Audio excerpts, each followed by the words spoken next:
So if you want to change the world, start off by making your bed.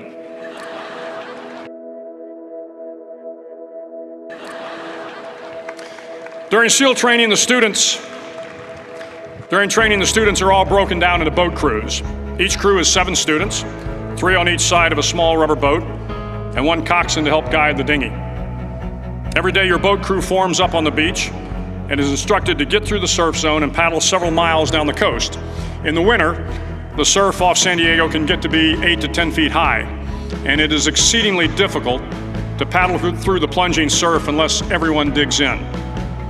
Every paddle must be synchronized to the stroke count of the coxswain. Everyone must exert equal effort, or the boat will turn against the wave and be unceremoniously dumped back on the beach. For the boat to make it to its destination, everyone must paddle. You can't change the world alone. You will need some help.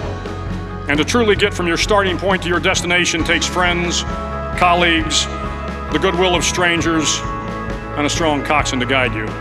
If you want to change the world, find someone to help you paddle. Over a few weeks of difficult training, my SEAL class, which started with 150 men, was down to just 42. There were now 6 boat crews of 7 men each. I was in the boat with the tall guys, but the best boat crew we had was made up of the little guys, the Munchkin crew, we called them. No one was over 5'5". The Munchkin boat crew had 1 American Indian, 1 African American, 1 Polish American, 1 Greek American, 1 Italian American, and 2 tough kids from the Midwest. They out-paddled, outran, and outswam all the other boat crews. The big men in the other boat crews would always make good-natured fun of the tiny little flippers the Munchkins put on their tiny little feet prior to every swim. But somehow these little guys, from every corner of the nation and the world, always had the last laugh, swimming faster than everyone and reaching the shore long before the rest of us. SEAL training was a great equalizer. Nothing mattered but your will to succeed, not your color, not your ethnic background, not your education, not your social status.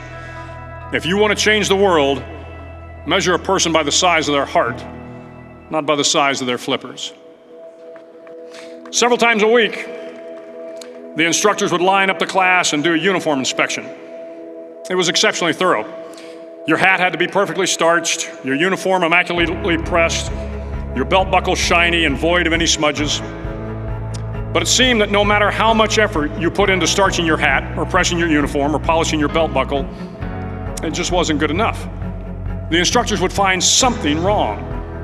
For failing the uniform inspection, the student had to run, fully clothed, into the surf zone, then wet from head to toe, roll around on the beach until every part of your body was covered with sand. The effect was known as sugar cookie. You stayed in the uniform the rest of the day, cold, wet, and sandy. There were many a student who just couldn't accept the fact that all their efforts were in vain, that no matter how hard they tried to get the uniform right, it went unappreciated. Those students didn't make it through training. Those students didn't understand the purpose of the drill. You were never going to succeed. You were never going to have a perfect uniform. The instructors weren't going to allow it. Sometimes, no matter how well you prepare or how well you perform, you still end up as a sugar cookie. It's just the way life is sometimes. If you want to change the world, get over being a sugar cookie and keep moving forward. Every day during training, you were challenged with multiple physical events: long runs, long swims, obstacle courses, hours of calisthenics, something designed to test your mettle. Every event had standards, times you had to meet. If you failed to meet those times, those standards, your name was posted on a list, and at the end of the day, those on the list were invited to a circus. A circus was 2 hours of additional calisthenics, designed to wear you down, to break your spirit, to force you to quit. No one wanted a circus. A circus meant that for that day, you didn't measure up. A circus meant more fatigue, and more fatigue meant that the following day would be more difficult, and more circuses were likely. But at some time during SEAL training, everyone made the circus list. But an interesting thing happened to those who were constantly on the list.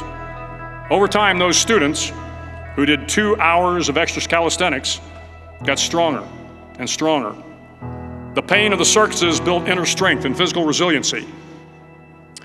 Life is filled with circuses. You will fail.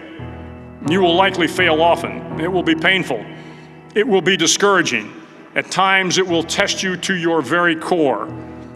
But if you want to change the world, don't be afraid of the circuses.